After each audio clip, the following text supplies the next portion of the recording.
Vale. Bueno, chicos, hoy nos encontramos en la presentación de nuestros expositores diverticulitis. También contamos con la asistencia de dos invitados especiales. Eh, la presencia de la doctora, no sé si la doctora ya está acá, me confirmará. La doctora Sandra Gutiérrez, médica cirujana de la Universidad Industrial de Santander, especialista en cirugía general, subespecialista en cirugía de trauma y emergencias de la Universidad del Valle y subespecialista en coloproctología de la Universidad ICES.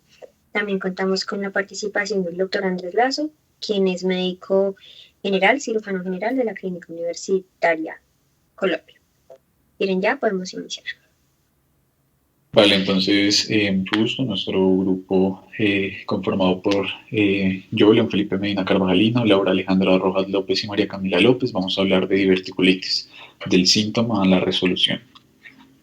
Entonces, continúo. Dentro del índice quisimos abarcar varios temas. Inicialmente vamos a empezar con un caso clínico. Luego hablaremos de generalidades anatómicas, definición, epidemiología, etiologías. Además de ello, avanza, por favor. Vamos a hablar de lo que es la fisiopatología, la clínica, el diagnóstico, la clasificación y el tratamiento.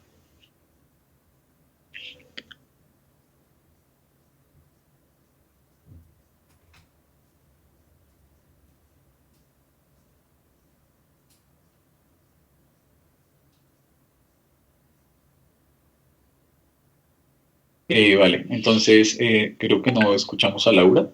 Entonces, mientras tanto, voy a ir comentándolo yo. Es una paciente femenina de 52 años, es ama de casa, procedencia de Urabá. El motivo de consulta es: me duele la barriga desde hace 2 días. El antecedente: hipertensión arterial controlada con losartán 50 miligramos día. No tiene alergias conocidas. El antecedente de estreñimiento crónico y dieta baja en fibra. Y hábitos: no fuma, no consumo y consumo ocasional de alcohol. Vale, siguiente. Dentro de la enfermedad actual, pues es una paciente femenina, 70 años, consulta por un cuadro clínico de inicio súbito de dolor abdominal localizado en fosa ilíaca izquierda tipo cólico, de intensidad 7/10, que ha ido aumentando progresivamente. Asociado a ello, tiene fiebre cuantificada, la máxima fue de 38,2, náuseas y cambios en el hábito intestinal. Estreñimiento en los últimos 3 días. No ha tenido episodios diarreicos ni demás. Niega vómito, sangrado rectal o diarrea y no refiere viajes recientes ni consumo de alimento en mal estado. Dentro de lo que nos llama la atención, sigue, avanza por favor. Dentro de lo que nos llama la atención al examen físico, la tensión está en 128/78, cardíaca de 92, respiratoria de 18, la temperatura de 38,1 y la saturación de oxígeno del 97% al ambiente. Abdomen: Hola. encontramos abdomen distendido, doloroso a la palpación profunda en fosa ilíaca izquierda, con defensa muscular localizada, rebote positivo, signos de irritación peritoneal difusa, ruidos intestinales disminuidos y el resto del examen físico sin hallazgos relevantes. Hasta este punto, nos gustaría que los participantes, los que se encuentran en la reunión, nos den como qué piensan, qué creen que es importante del caso clínico, cómo creen que debemos abordarlo inicialmente y qué paraclínicos o qué cosas les gustaría saber o pedir para este caso. Entonces, recordar que podemos hacer una selección aleatoria si quieren también para la participación. Entonces, ¿alguno? No sé si por ahí se ven algunas manos levantadas, no sé. Sí, Juan Pablo Maestre. Muy buenas noches para todo el grupo. Espero que todos se encuentren bien y pues es un caso muy diciente a la charla que estamos comentando, pero como anamnesis y examen físico pues puede ser algo poco frecuente, pero también podríamos enfrentarnos a una infección urinaria complicada, como un diagnóstico diferencial, digamos, saliéndonos del tema de esta charla. Eh, Al ser un cuadro muy localizado, pues eh, y la edad, de la paciente, todos los hallazgos del examen físico nos dicen mucho hacia dónde va encaminado el cuadro. Sí me gustaría preguntarle a esta paciente si es la primera vez que presenta este dolor o si eventualmente ha tenido episodios últimamente o anteriormente. Vale, perfecto. ¿Alguna otra persona que también quiera? Digamos que la idea es que todas estas preguntas y todas estas interrogatorias las vamos a ir respondiendo conforme avanzamos en la exposición y al final de la revisión. ¿Vale? No sé si hay alguna otra persona que tenga alguna duda que le gustaría pedir.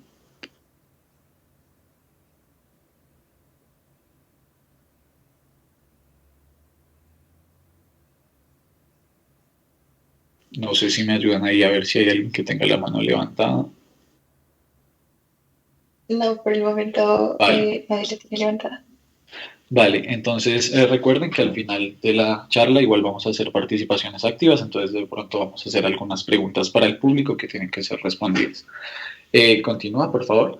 Es importante tener en cuenta que se le hizo laboratorios de ingreso, ¿sí? Donde nos demuestra un hemograma con leucocitos en 14.200, unos neutrófilos al 82%, una PCR de 45 miligramos y electrolitos y función renal y hepática normales. ¿Vale? Siguiente.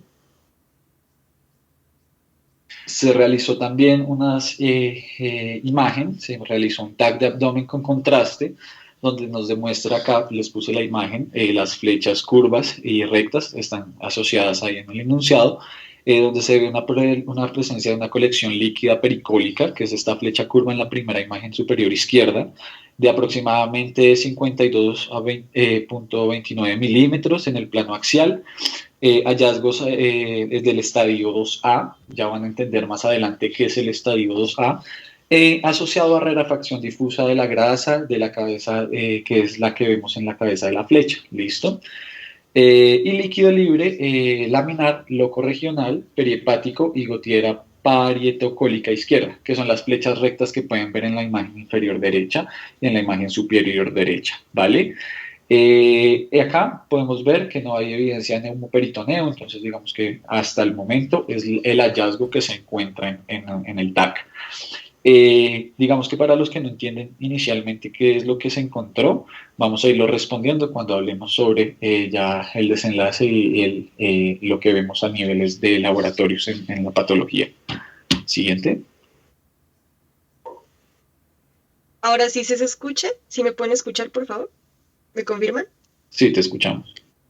Sí. Ahora, bueno, perfecto. Ahora vamos a hablar como generalidades de la anatomía. Entonces vamos a enfocarnos solo en el intestino grueso para este tipo de patologías. Aún no lo pases. Entonces, bueno, el intestino grueso se prolonga desde el ilion terminal hasta el ano, y para ser más correctos deberíamos decir que se prolonga desde la línea pectínea o dentada hasta los 2 centímetros proximales del conducto anal. Las divisiones clásicas del colon son el ciego, colon ascendente, ángulo hepático, colon transverso, ángulo esplénico, colon descendente, sigmoide, recto y ano. Y es muy importante aclarar las divisiones porque va a haber unidades quirúrgicas, que son básicamente donde se hacen las colectomías, ya sea derecha o izquierda. Para hacer una colectomía derecha, primero se tienen en cuenta los primeros 6 centímetros del intestino grueso situados inmediatamente debajo de la válvula ileocecal y el colon ascendente y hasta el ángulo hepático, y del colon conforma una unidad, pues, como ya lo mencioné anteriormente, la colectomía derecha. Ahora, para la izquierda se necesita el colon transverso distal, ángulo esplénico y descendente y sigmoide, y ahí se conformaría la otra unidad ya quirúrgica. Pásale, por favor. Ahora vamos con la irrigación arterial. Esto se divide tanto en colon derecho como el izquierdo. Para el ciego y colon ascendente se inervan de las ramas de la mesentérica superior, iliocólica y la cólica derecha, que forman arcadas y vasos rectos que atraviesan la pared cólica media. Y también están los vasos cortos y largos. Los vasos cortos irrigan el medio colon o mesentérico y los largos o antimesentéricos, y forman ramificaciones hacia el apéndice epipélico. Ahora, para el colon izquierdo, el transverso la arteria mesentérica superior y la cólica media, y también inerva el ángulo esplénico. Y la parte izquierda es la arteria cólica izquierda. Pásale, por favor. Ahora, no, perdón, aún no le pases, qué pena. Se me olvidó mencionar la arteria mesentérica inferior, que es la arteria cólica izquierda, que tiene las ramas ascendente y descendente, que forman desde 1 a 9 vasos. Y las arterias sigmoides, que pues inervan más o menos la parte del sigmoide, y las arterias rectales, que son las hemorroidales superiores. Ahora sí, puedes pasar. Ahora, para más que todo la irrigación venosa, en la parte derecha va la vena mesentérica superior, que inerva tanto el ciego, el ascendente y el transverso. Para el ángulo hepático y la mitad del transverso, la vena gastroepiploica y pancreatoduodenal. Ahora, para la transversal, la mesentérica superior también, la vena mesentérica superior, perdón, la descendente y el sigmoide, la rectal superior. Y sigue, por favor. Más que todo para el drenaje linfático son 4 grupos: epiploicos, paracólicos, intermedios y principales. Los epiploicos son bajo la serosa de la pared intestinal, los paracólicos son de la arteria marginal, los intermedios a lo largo de la arteria mesentérica superior e inferior, y son las principales raíces más que todo. Y sigue, por favor. Ahora, para la inervación, va a haber como 2 grandes grupos: la intrínseca o la intramural. La intramural básicamente va a ser sinapsis con fibras vagales y simpáticas. Y son 2 redes nerviosas, las que todo el mundo ya conoce, que es el mientérico o submucoso. Que el mientérico se encarga de la motilidad y el submucoso que secreta. Y también este complejo se llama plexo intramural. Ahora, para la parte simpática y parasimpática, primero el simpático, desde las fibras postganglionales, hacen sinapsis directa de las células epiteliales. Y la simpática derecha son los 6 segmentos torácicos inferiores de la médula espinal. Y las fibras preganglionales atraviesan la glándula y la cadena simpática y continúa, después a los torácicos, y forman sinasis a los plegos celíacos o árticos y mesentéricos superiores. Y la parte izquierda, las fibras preganglionares son los primeros 2 o 3 segmentos del lumbar, que continúan como nervios esplénicos lumbares en el plexo aórtico y mesentérico inferior. Y las fibras postganglionares son la arteria mesentérica inferior, que van desde con la arteria mesentérica inferior, y colon izquierdo y recto superior. Siguiente.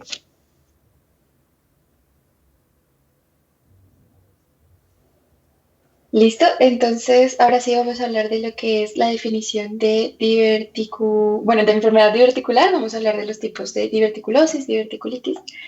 Es necesario primero recalcar que nos basamos en 2 artículos de investigación y de revisión sobre la enfermedad diverticular, uno publicado en el 2020 y otro publicado en el 2022. El publicado en el 2020 es de Piscopo y Elul. Estos nos hablan de la enfermedad diverticular como diverticulosis clínicamente significativa y sintomática.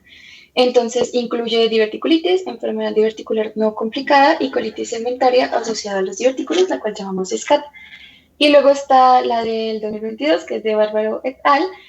Nos habla de que es una condición frecuente en países industrializados y que puede ser asintomática, como lo sería la diverticulosis, o sintomática en sus variantes como SUD, diverticulitis como tal y hemorragia diverticular. Así que si tuviéramos que unificar entonces estos conceptos que nos brindan los artículos de revisión y la literatura, podríamos decir que es una condición clínicamente relevante y que es asociada a divertículos. Entonces incluye campos asintomáticos y sintomáticos.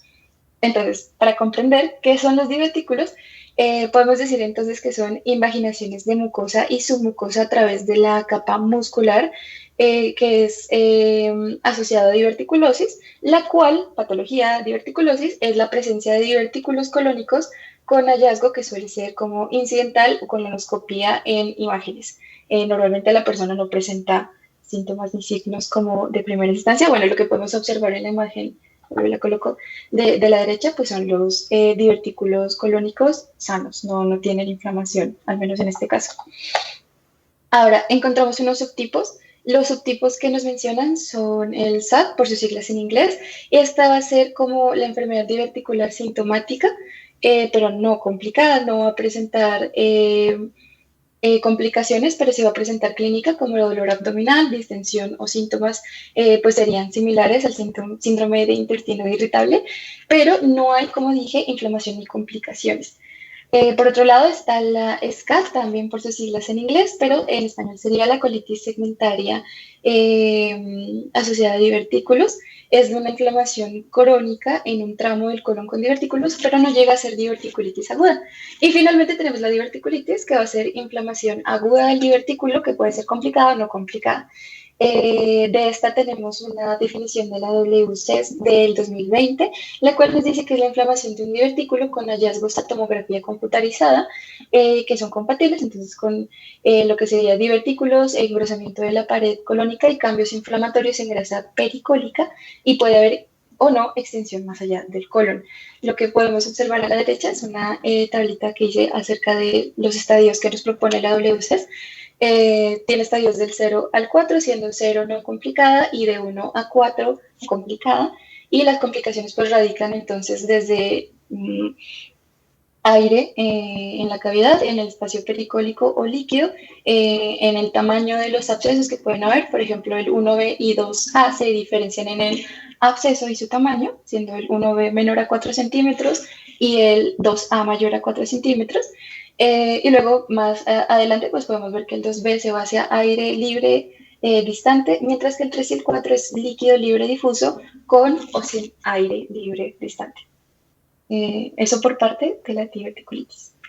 Ahora sí podemos entonces hablar de etiología, y es que es importante reconocer que hay diferentes causas exploradas, diferentes orígenes.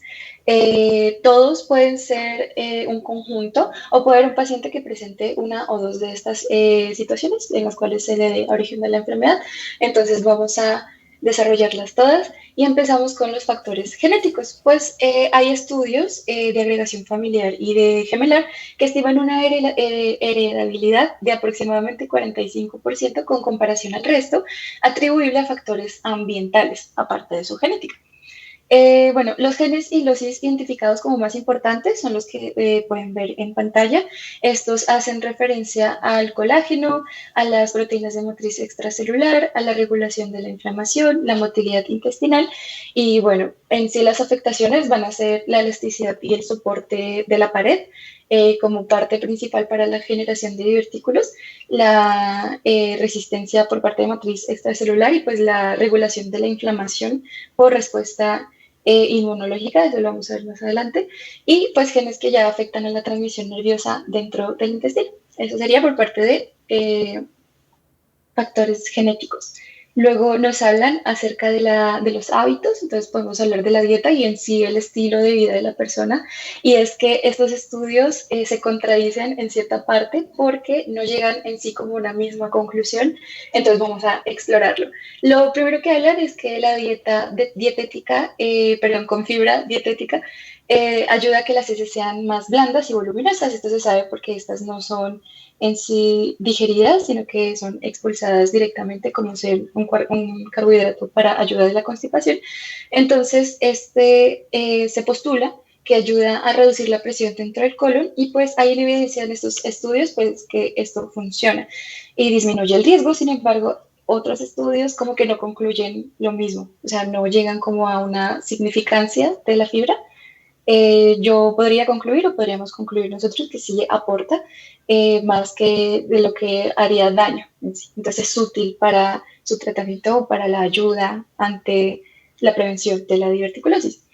Ahora mencionan a la carne roja como un riesgo variable y pues le refieren un mayor riesgo, pero como no todos coinciden, vinculan mayormente al alcohol y al tabaco como factores que aumentan el riesgo de diverticulosis significativamente y pues a que estos divertículos se inflamen.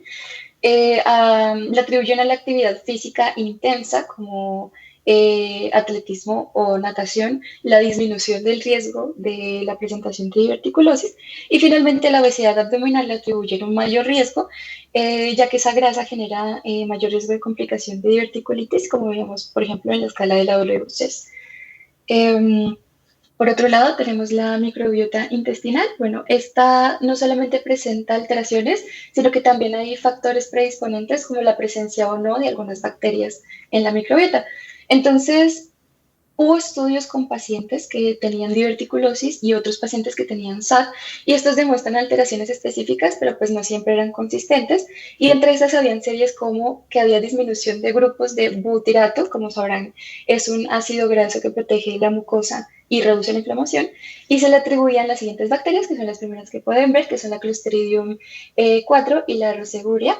Luego teníamos una reducción significativa de Lactobacillidae y Fusobacterium en SAD, y los cambios en una bacteria llamada Akkermansia municipilica, había una variación según la muestra, pero también se podía identificar mayormente en SAD, había unos presencia de estos aumentados en heces fecales.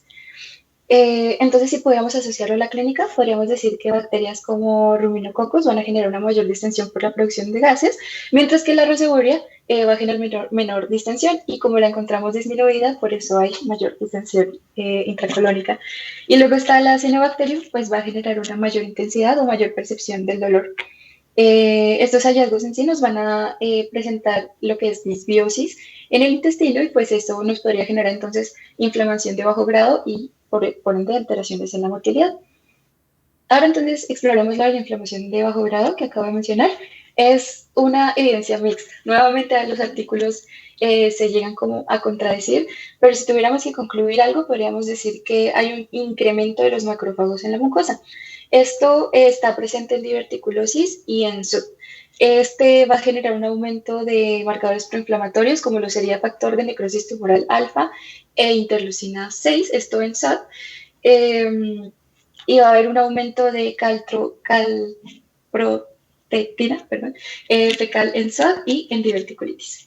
Ya luego otros estudios más grandes pues no muestran diferencias claras en linfocitos T o marcadores como las interleuquinas 6 o 10, pero sí hablan entre diverticulitis y controles como conclusión que hay una sospecha razonable de inflamación crónica y activación inmune en algunos fenotipos, como mencioné, especialmente en SAD y SCAD, que son como variantes de la enfermedad diverticular, y ya, sería como por ese lado. Bueno, también podemos mencionar atrás, un momento. Las alteraciones del sistema nervioso entérico, que también tiene como su propio sistema, y pues su neuroinmunología, nos habla de que hay una reducción neuronal en plexos y esto nos genera una disminución de células gliales y de células intersticiales de Cajal. Estos cambios de factores tróficos nos generan una disminución del promotor de supervivencia de células de la glía y receptores. Finalmente, por esta parte, como que en SAD se ha demostrado mayor aparición de galerina, de sustancia P y de neuropéptidos, y esto nos genera un aumento de fibras nerviosas en la región diverticular, lo que nos asocia a macrófagos locales e indica como interacción neuroinmune que podría generar como hipersensibilidad visceral y dolor crónico. Y finalmente, alteraciones histológicas y neuromusculares, pues como pueden ver en la imagen de la derecha, va a haber una alteración en la mucosa y submucosa del intestino. Y esto nos va a referir de la hipertrofia de las capas musculares, las que serían longitudinal y circular. Y hay una disminución de la expresión de un factor que es la cadena pesada de miosina del músculo liso, lo que nos va a generar o sugerir un cambio fenotípico de las células musculares. Entonces el fenotipo va a ser menos contráctil y más fibroblástico, un poco más rígido. Finalmente, pues la alteración neuromuscular va a ser una menor actividad de acetiltransferasa y un aumento en la cantidad de receptores muscarínicos. Estos son los M3. Esto nos daría una mayor sensibilidad a acetilcolina, nos daría una hipersensibilidad colinérgica y va a haber una alteración del sistema nitrérgico en algunos estudios, pues, comprobado. Esto pues nos corroboraría o nos daría respuesta al porqué de las contracciones potentes y pues la isquemia posible en los cuellos de los divertículos. Vamos con la epidemiología. Pues epidemiológicamente podemos decir que podemos dividirlo por edad o por porción sintomática. Por edad tenemos que hay un mayor o un aproximado 5% antes de los 40 años, aproximadamente el 50% a los 60 y más de 71% en mayores de 80 años, lo que nos puede decir que estos aumentan con la edad. Luego hay una proporción sintomática de aproximadamente 25% de personas con divertículos. Estos van a presentar síntomas durante su vida. Y luego, como una incidencia de diverticulitis, aproximadamente el 1% de los pacientes con diverticulitis en 11 años, en 11 años presentan diverticulitis. Si habláramos de complicaciones, pues decimos que aproximadamente el 12% de personas con diverticulitis evolucionan esta enfermedad a una complicada. Ya vamos a explicar más adelante qué implicaría esto. Y pues la distribución geográfica, interesante, en el oeste predominan divertículos en el colon izquierdo, lo que sería el sigmoide, mientras que en Asia predominan en los derechos, lo sería el colon ascendente. Y luego hicieron estudios en migrantes que adoptaron, por ejemplo, la dieta occidental, pero siguen presentando divertículos en el lado contrario a lo que se supone que debería, lo que sugiere también influencia genética. Eso por parte de la epidemiología. Y ahora sí, la fisiopatología. Entonces, lo que observan en la derecha, en la imagen que acá se les va a señalar, es un corte transversal. Entonces, lo que vemos ahí es invaginación de mucosa por debajo de la muscular propia. Y lo que pueden observar al ladito de esa imagen es una imagen histológica de cómo se vería esta invasión de la mucosa y submucosa hacia la capa muscular. Entonces, ¿cómo se forman los divertículos? Ya teniendo eso en nuestra mente, va a ser que las invaginaciones ocurrirán en zonas o puntos donde la vasa recta, que son pequeñas ramitas de arteria marginal del colon que van a suministrar sangre a la pared del intestino grueso, van a penetrar la muscular propia. Y esto va a generar entonces factores que aumentan la presión intraluminar y pues debilitarán la pared. Entonces hay alteraciones, como vimos anteriormente, en colágeno y matriz. Personas con factores genéticos van a tener mayor predisposición y esto facilita entonces la herniación de la mucosa y submucosa. Aquí una imagen histológica, rápidamente, cómo se vería a la izquierda un colon sano y a la derecha un colon con diverticulosis, en este caso no está inflamado. La diverticulitis, bueno, esta tiene dos teorías de por qué algunos se inflaman. Tenemos la teoría traumática y la teoría isquémica. La teoría traumática nos habla de que hay un aumento de la presión y esta presión hace que algunos fecalitos queden impactados en el saco diverticular y va a generar como una abrasión de la mucosa y proliferación bacteriana local como consecuencia. Esto va a generar congestión y pues eventualmente edema. Y si la infección progresa, pues puede perforar y pues esta teoría va a describir entonces muy bien a los cuadros de las personas mayores, el adulto mayor, que tiene divertículos grandes, múltiples, y explica el por qué es acertado utilizar antibióticos en esta condición. Mientras que la teoría isquémica nos habla más de pacientes jóvenes que tienen divertículos escasos, pero presentan hipercontractibilidad y contracciones prolongadas que van a comprimir la vasculatura del cuello del divertículo, generando una isquemia. Esto puede también generar microperforación e inflamación, y pues aquí la bacteria puede ser secundaria y no tan central como lo sería en el caso del adulto mayor.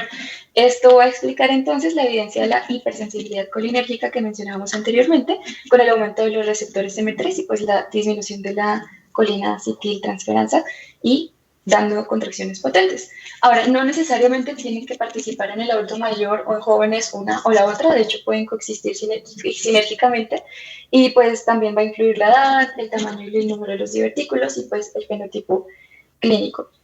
Luego tenemos cómo se generan los síntomas en SAD, pues y porque hay dolor, entonces tenemos que hay una inflamación de bajo grado, como mencionábamos anteriormente, que incluye macrófagos aumentados en mucosa, secretación de factor de necrosis tumoral alfa, interleuquina 6 en algunos estudios, y esto hace que se sensibilicen algunos nociceptores.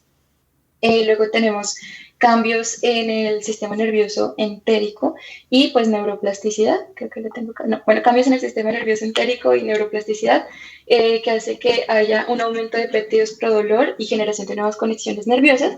Esto va a producir la hipersensibilidad visceral y pues va a ser similar, como dije anteriormente, en el síndrome de intestino irritable y la disbiosis de la mucosa fecal que también sugiere este daño epitelial.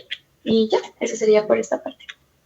Listo. Entonces, continuando con lo que es la parte clínica, vamos a ver que hay manifestaciones, digamos que generales, y luego hablaremos de manifestaciones más específicas. Continúa, por favor.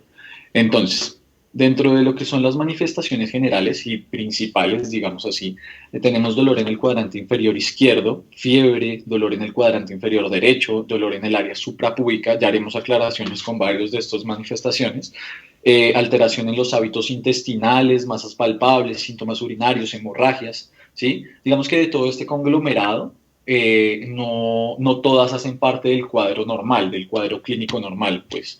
Entonces, digamos que lo que es el dolor en el cuadrante inferior derecho, el dolor en el área suprapúbica, ¿sí? Nos habla más de que son manifestaciones diferentes, ocasionales, principalmente en pacientes que tienen un colon sigmoides redundante, ¿sí? Al igual que lo que puede ser alteraciones en el hábito intestinal, que generalmente sí es de la mano, de hecho es una de las manifestaciones principales, se puede presentar tanto como estreñimiento como con diarrea, ¿sí? Y pues digamos que junto a la fiebre, el dolor en el cuadrante inferior izquierdo. La fiebre no es un criterio diagnóstico, pero también es una, digamos que manifestación probable. ¿Listo? La masa palpable es principalmente por la inflamación pericólica que ésta genera a nivel, digamos, colónico. Y los síntomas urinarios se pueden explicar principalmente por la continuidad de la vejiga que tiene con respecto a la anatomía que hablamos del colon y después de los divertículos, ¿no? Y hemorragias, vamos a ver que principalmente ocurren en un 5% de los casos de diverticulitis aguda, ¿sí? Al igual diciendo que de este 5%, el 90% aproximadamente es autolimitada, se resuelve sola.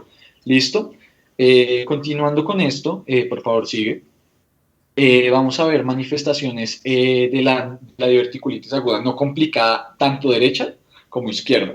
Entonces, como ya habíamos mencionado, la derecha es un dolor semejante a la apendicitis, ya veremos diagnósticos diferenciales importantes para esta. El dolor en el área suprapúbica, que mencionamos que es poco frecuente, una evolución aproximada de 5 a 7 días, digamos que la bibliografía nos dice que esta tiene un tiempo de evolución diferente, pero digamos que no es tal cual, no, en la clínica no sucede tal cual la bibliografía lo menciona con el tiempo de evolución, ¿sí? Es importante tener en cuenta que la diverticulitis no complicada derecha predomina en población asiática y en pacientes con colon sigmoides redundante, digamos que también por el hábito alimenticio y el hábito intestinal que tienen. La diverticulitis no complicada izquierda nos habla principalmente del cuadro típico en el cuadrante inferior izquierdo, que irradia a dorso, a flanco izquierdo, región inguinal, miembro inferior izquierdo, ¿sí? Y que se puede estar acompañada, sí o no, de fiebre mayor a 24 horas, pero pues esto no es un criterio diagnóstico como lo mencionaba previamente. Y pues la alteración en el hábito intestinal. Continúa, por favor. Entonces, es importante que ya viendo las manifestaciones de la no complicada, aprendamos a identificar cómo es la complicada. Entonces traje con ustedes un cuadro pues que hice para poder entender cómo la complicada se divide en 4 ítems grandes, como absceso, fístula, obstrucción y perforación.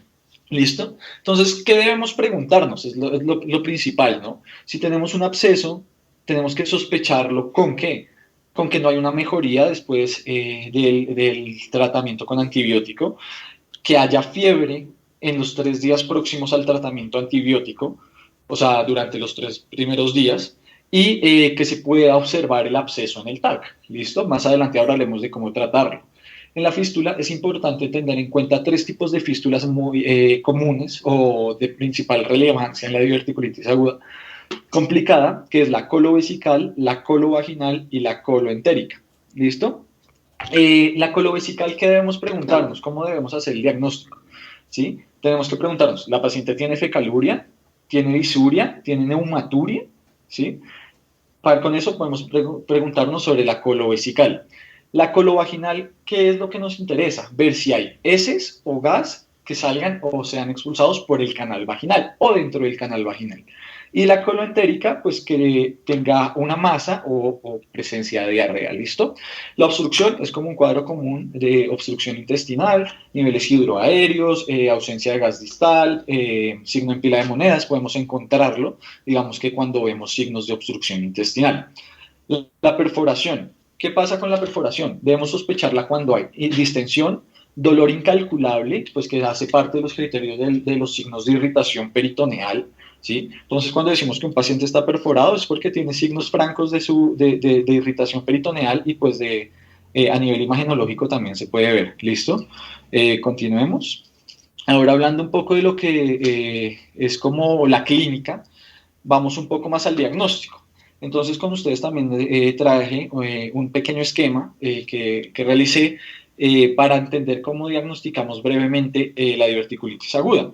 Entonces, tenemos el diagnóstico clínico, que es con lo que ya les había mencionado sobre la clínica que presenta, y tenemos los laboratorios. Claro está, porque pues nuestro diagnóstico debe ir acompañado de laboratorios de ingreso o laboratorios previos, ¿vale?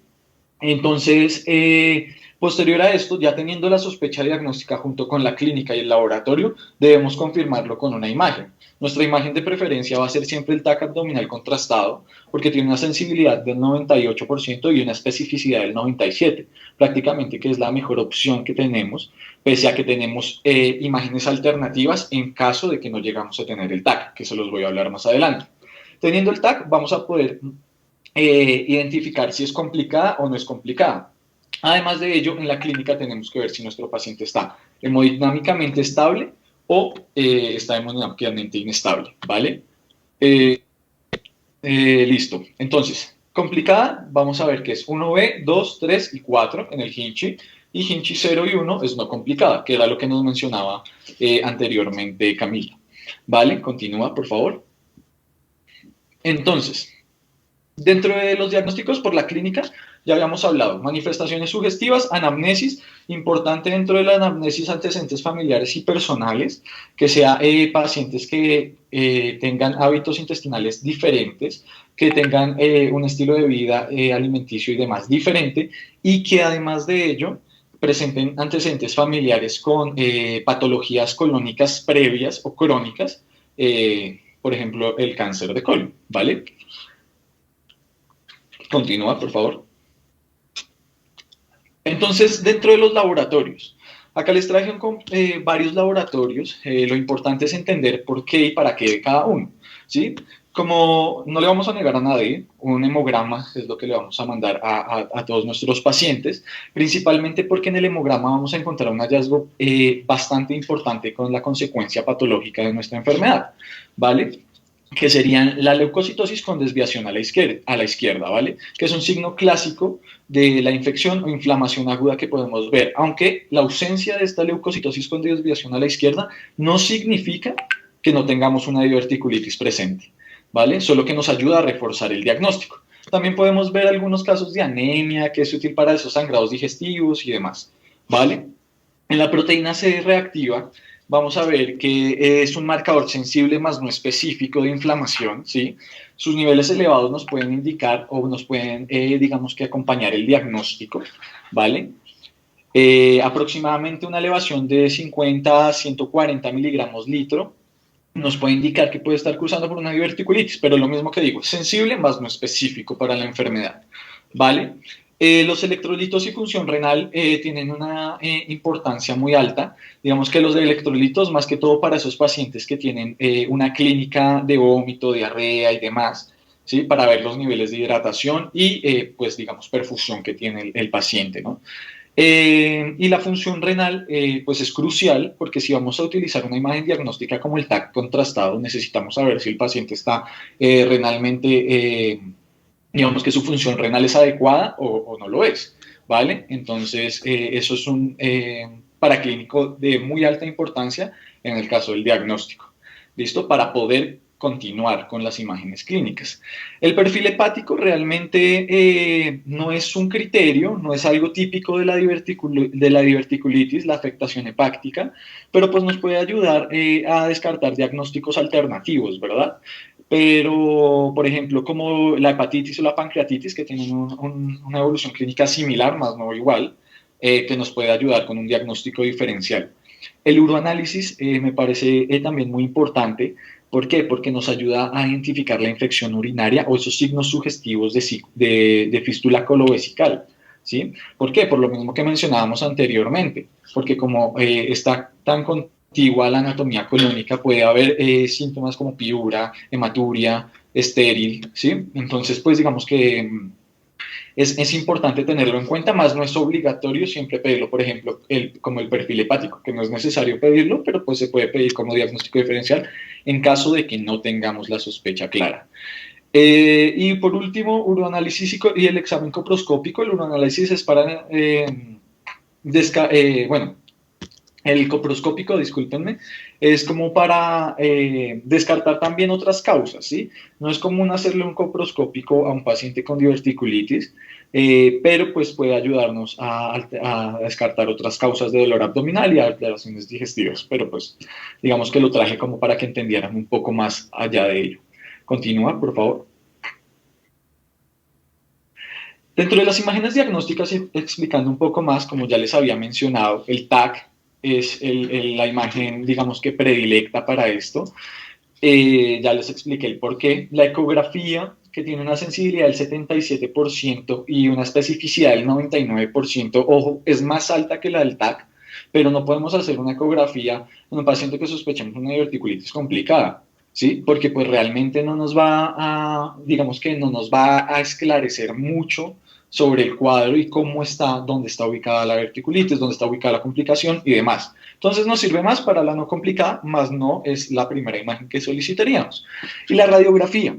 ¿Qué sucede con la radiografía? No es una radiografía abdominal normal, sino es una radiografía que se debe hacer con un enema de contraste hidrosoluble, ¿sí? Para encontrar un signo que se llama el signo de doble trayecto. Básicamente es una circulación alrededor del colon y una extravasación del medio de la luz hacia la región, digamos que toda la región intestinal. Entonces podemos ver todo ese contraste por la radiografía, pero pues no es algo muy común. Como vemos, tiene una sensibilidad del 94, pero es muy poco específico para diagnosticarnos una diverticulitis.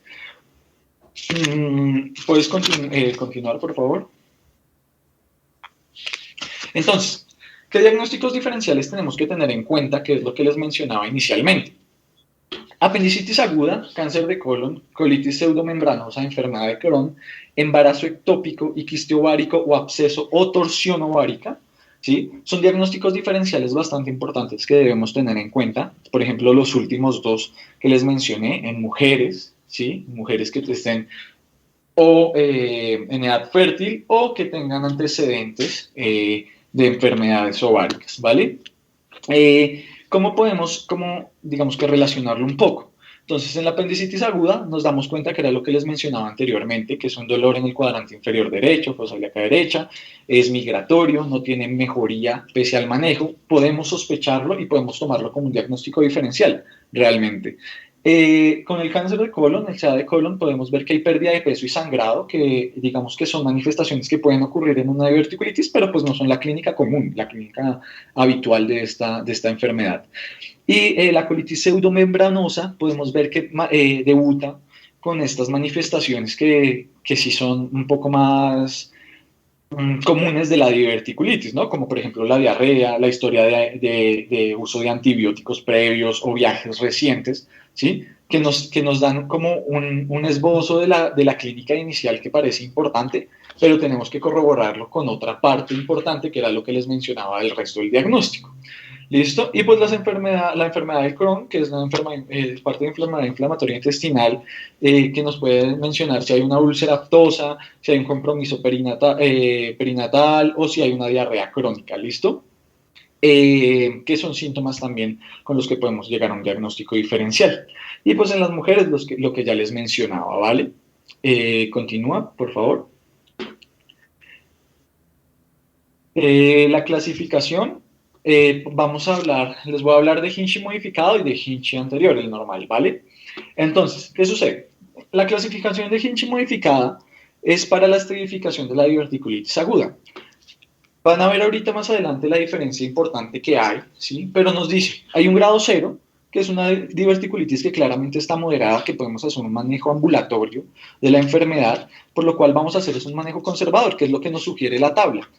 La 1A es la inflamación pericólica limitada sin absceso, ¿sí? Que también digamos que la vamos a manejar de la misma forma que la 0, ¿verdad?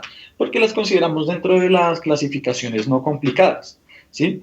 La clasificación no complicada y ya digamos que pasamos a la complicada, iniciamos desde la 1B, ¿sí? Que es esa inflamación pericólica limitada con absceso, ¿sí? Que tenemos que tener en cuenta que el absceso tiene que ser, tenemos dos pautas, o el absceso es menor a 2 centímetros o es mayor a 2 centímetros. ¿Por qué? Porque esas pautas nos funcionan principalmente para el manejo.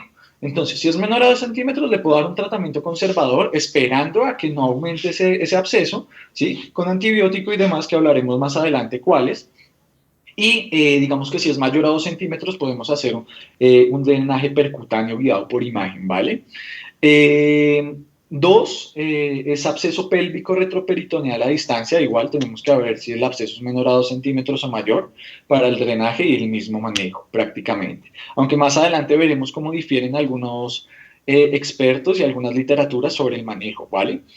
Peritonitis generalizada que no tiene comunicación con la luz intestinal, hablamos de una clasificación de Hinchi modificado 3, ¿sí? Que tanto la 3 y la 4 nos habla de que tenemos que ir por un manejo quirúrgico urgente, ¿verdad? Entonces que la 4, por último, sería la peritonitis fecaloidea con comunicación libre con luz intestinal y digamos que es como lo más importante de esta clasificación, ¿verdad? Entonces continuemos, por favor. Acá les traigo unas imágenes de una tomografía digamos que de varios estadios. El 0, como vemos acá en la flecha, nos está mostrando que hay un divertículo, efectivamente, pero con una, con una clínica que digamos que se puede comparar, que es claramente morado. Además, imagenológicamente vemos que no tiene nada más, ¿vale? El 1A, podemos ver lo que les mencionaba, es la inflamación pélvica limitada, pericólica, perdón, limitada, pero no hay ningún absceso. Entonces, digamos que aún podemos encontrar imagenológicamente que es no complicada y podemos hacer un manejo diferente, ¿vale? Lo que es la 1B, como ven en la imagen, vemos que ahí hay una inflamación pericólica, igual que en la 1A, pero lo que pasa es que esta ya tiene un absceso. Si se fijan, los abscesos se pueden identificar principalmente porque las bacterias hacen gas. Entonces el gas a nivel tomográfico se ve negro. ¿Listo? Continuemos, por favor.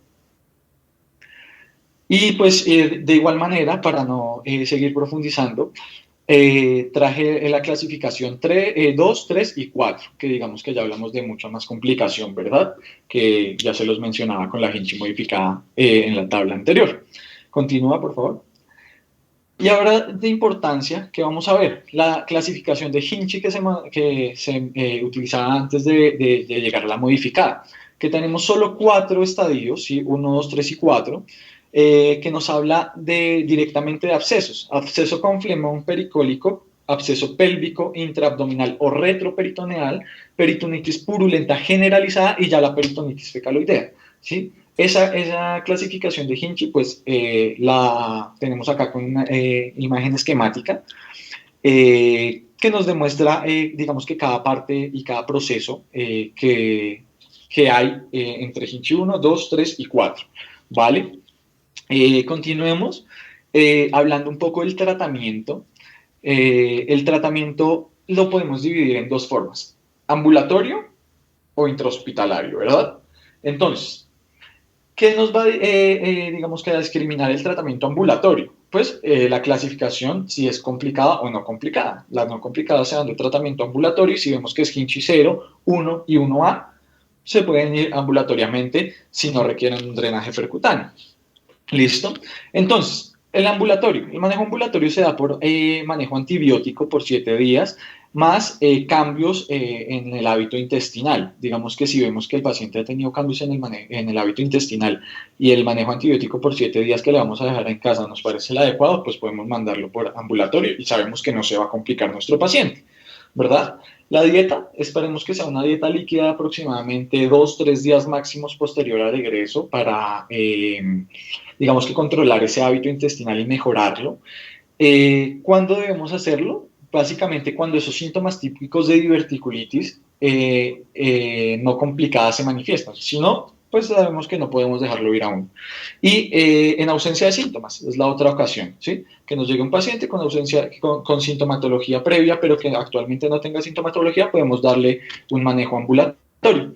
Y las imágenes, básicamente, a nivel imagenológico, que veamos en el TAC y en las demás, digamos que ayudas diagnósticas, que no haya mejoría con el manejo antibiótico. Entonces, si no hay mejoría con el manejo antibiótico, no puede ir ambulatoriamente. Pero sí hay, se puede ir ambulatoriamente, ¿vale? Dentro del manejo antibiótico, ¿qué tenemos? ¿Sí? Generalmente el manejo antibiótico vamos a saber que siempre es vía oral de manera ambulatoria, ¿sí? Según el NICE, que es una revista del Reino Unido, nos dice que la primera opción oral va a ser siempre amoxicilina clavulánico, aproximadamente 500 a 125 miligramos 3 veces al día durante los 5 días que se tiene que ir, de 5 a 7 días. Las guías colombianas nos dicen que son 7, ¿vale? Tenemos otras alternativas que serían cefalexina más metronidazol, pero pues digamos que la principal es amoxicilina clavulánico, ¿vale? Y vía intravenosa, que es la hospitalización, que ya se los voy a mencionar más adelante, básicamente va a ser exactamente lo mismo, pero van a ser de 1 a 2 gramos 3 veces al día la amoxicilina clavulánico intravenoso, o también, que bien podemos ver en la clínica, se usa mucho la cefuroxima metronidazol o amoxicilina gentamicina más metronidazol, en caso tal de que el paciente tenga reacciones adversas frente al medicamento. ¿Vale? Continuemos, por favor. ¿Qué es importante acá? Hice un esquema diagnóstico, un esquema de tratamiento, pues, para el manejo intrahospitalario. Entonces, ya hablamos de que tenemos no complicada, ya hablamos de que tenemos complicada. ¿Qué sucede?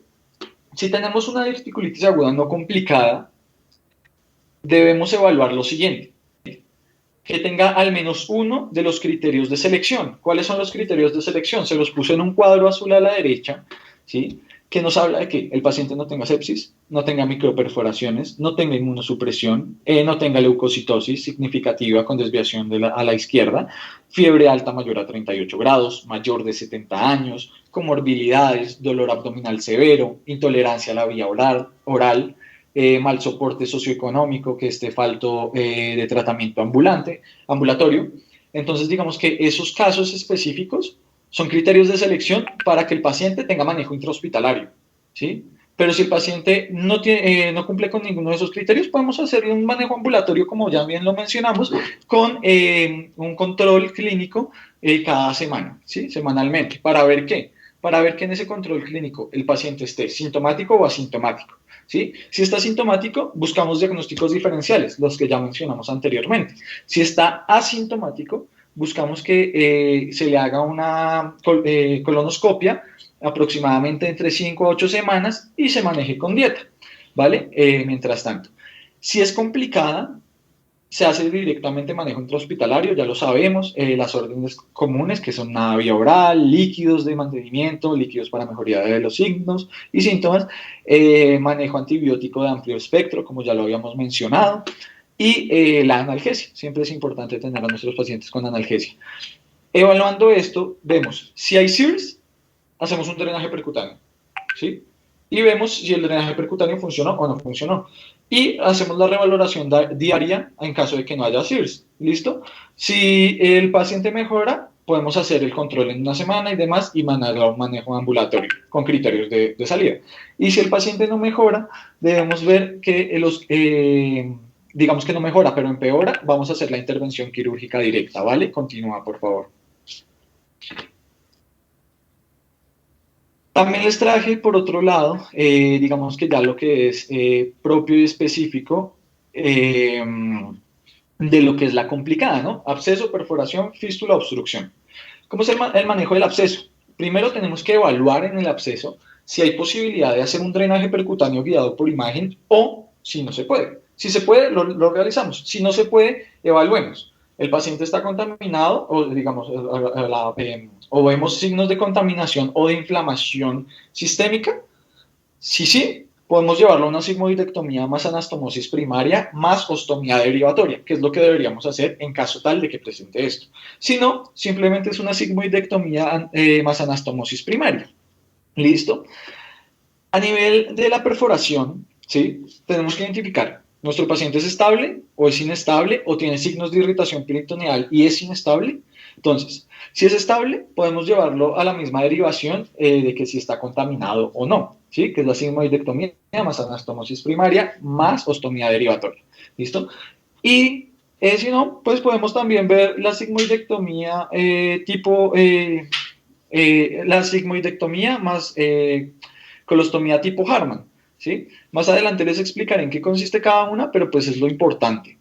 Y pues si nuestro paciente está inestable, directamente tenemos que llevarlo a una cirugía de control de daños, ¿vale?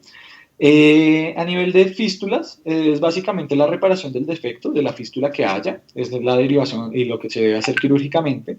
Y a nivel obstructivo, pues el manejo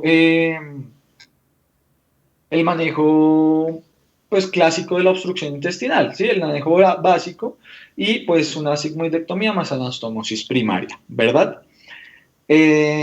Continúa, por favor.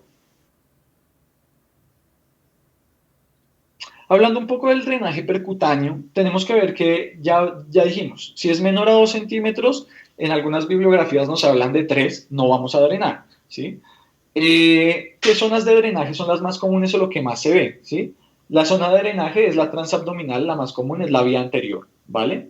¿Y qué debemos hacer después de hacer un drenaje percutáneo? Iniciamos la terapia antibiótica y el seguimiento por TAC hasta que llegue completa la resolución del cuadro clínico, ¿verdad? Todo esto teniendo en cuenta que es antibiótico intravenoso.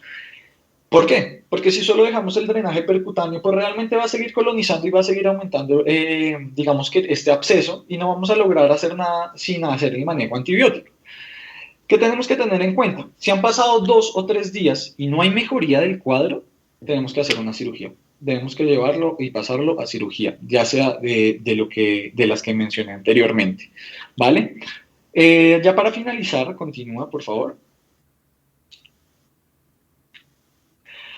¿Qué nos propone Hinchi? ¿Sí? Hinchi nos propone, si estamos en 1A y 3, llevémoslo a una sigmoidectomía con anastomosis primaria. Si es 3 y 4, llevémoslo a una sigmoidectomía con colonoscopia tipo Harman, ¿vale? Aunque como ya vimos, el tratamiento difiere un poco de la literatura, vamos a ver y les voy a explicar el por qué y en qué casos debemos elegir una y la otra, ¿vale? Continúa, por favor. Entonces, técnicas quirúrgicas, las que mencionamos, anastomosis primaria, sigmoidectomía, anastomosis primaria, colostomía tipo Harman, ¿vale? Entonces, ¿qué sucede? ¿Qué es importante acá? Si nosotros vamos a hacer una anastomosis primaria, ¿qué tenemos que tener en cuenta? Esta es una cirugía que es mucho más prolongada, ¿sí? Que tiene una alta probabilidad de disidencia anastomótica, que hay un riesgo elevado de que haga isquemia por una hipoperfusión, ¿listo? Y pues que vamos a tener en cuenta también, si vamos a hacer una anastomosis primaria, no podemos tener un paciente en shock o que esté con uso de vasopresores, ¿vale? Necesitamos para nuestro paciente que se le va a realizar una anastomosis primaria, que tenga condiciones óptimas de perfusión, oxigenación, baja carga bacteriana, ¿sí? Y pues que tener en cuenta que esta va a tener un mayor impacto de las comorbilidades que vamos a ver en nuestro paciente, ¿vale? Por último, la que vemos a la derecha, colostomía tipo Harman, vamos a ver que tenemos que tener en cuenta algo muy importante, ¿sí?